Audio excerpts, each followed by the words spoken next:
ഇമാം ബൂസൂരി റളിയല്ലാഹു അൻഹു ഒരുപാട് ആലോചിച്ചു, എങ്ങനെ തുടങ്ങണം, എവിടുന്ന് തുടങ്ങണം. ആദരവായ റസൂലുള്ളാഹി സ്വല്ലല്ലാഹു അലൈഹി വസല്ലം തങ്ങളെ സൃഷ്ടിച്ച അല്ലെങ്കിൽ ആ തങ്ങൾ ഭൂമി ലോകത്തേക്ക് ഭൂജാതനാകുന്ന സന്ദർഭത്തിൽ അല്ല, അവിടുന്നല്ല തുടങ്ങുന്നത്, അതിനു മുമ്പ് എപ്പോഴോ തുടങ്ങേണ്ടതുണ്ട്. പിന്നെയും മഹാനായ ബൂസൂരി ഇമാം റളിയല്ലാഹു അൻഹു ഒരുപാട് ആലോചിച്ചു, കിട്ടിയില്ല.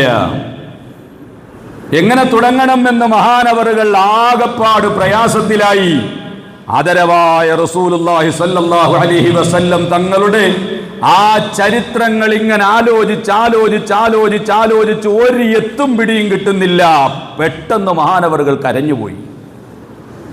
കരഞ്ഞ് കണ്ണുനീരൊലിപ്പിച്ചു. എന്നിട്ട് മഹാനവറുകൾ പരിശുദ്ധരായ ഹബീബായ തങ്ങളുടെ ചരിത്രം തുടങ്ങുന്നതിനൊരു തുടക്കം കുറിക്കാൻ കഴിയാതെ വന്നപ്പോൾ അറിയാതെ മഹാനവറുകൾ പറഞ്ഞുപോയി, ആമിന്ദ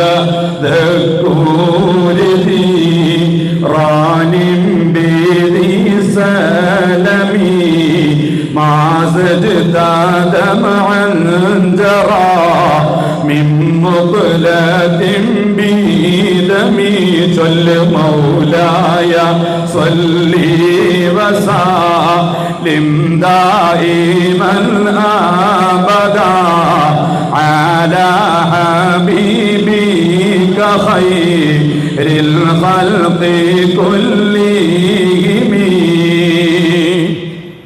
ഹംദ് പറയാൻ മറന്നുപോയി എന്നാണ്, ബിസ്മി പറയാൻ മറന്നുപോയി എന്നാണ്. നമ്മൾ വെറുതെ എടുത്ത് നോക്കിയാൽ അതിൻ്റെ തുടക്കത്തിൽ ഒരു ബിസ്മി എഴുതിയിട്ടുണ്ട്, അത് മഹാനവറുകൾ പറഞ്ഞതല്ല. അതിന് തുടക്കത്തിൽ ഹംദില്ല. നമ്മൾ ഖുത്ബിയത്ത് ചെല്ലുമ്പോൾ അൽഹംദുലില്ലാഹി ഹംദൻ ദായിമൻ അബദ എന്ന് പറഞ്ഞാൽ നമ്മൾ തുടങ്ങുന്നത് അല്ലേ. ഏതൊരു കാര്യം തുടങ്ങുമ്പോഴും ബിസ്മിയും ഹംദും നിർബന്ധമാണ്, സുന്നത്താണ്, നല്ല സുന്നത്താണ്. തുടങ്ങലും ബിസ്മി കൊണ്ടും ഹംദ് കൊണ്ടും തുടങ്ങൽ നല്ലതാണ്, ബറക്കത്തുള്ളതാണ്. പക്ഷേ മഹാനവറുകൾ ഇത് മറന്നുപോയി. കാരണം എന്താ? മറക്കാനുള്ള കാരണം എന്താണ്? ആദരവായ റസൂലുള്ളാഹി സല്ലല്ലാഹു അലൈഹി വസല്ലം തങ്ങളുടെ ചരിത്രം ഞാൻ എവിടെ നിന്ന് തുടങ്ങണം എന്ന് ആലോചിച്ചാകപ്പാടെല്ലാം മറന്നുപോയപ്പോൾ മഹാനവറുകൾ ഇങ്ങനെ ഓർത്തോർത്തങ്ങ് കരഞ്ഞു മഹാനവറുകൾ ചോദിച്ചതാ, എന്തിനാണ് കരയുന്നത്? ആമിന്ദ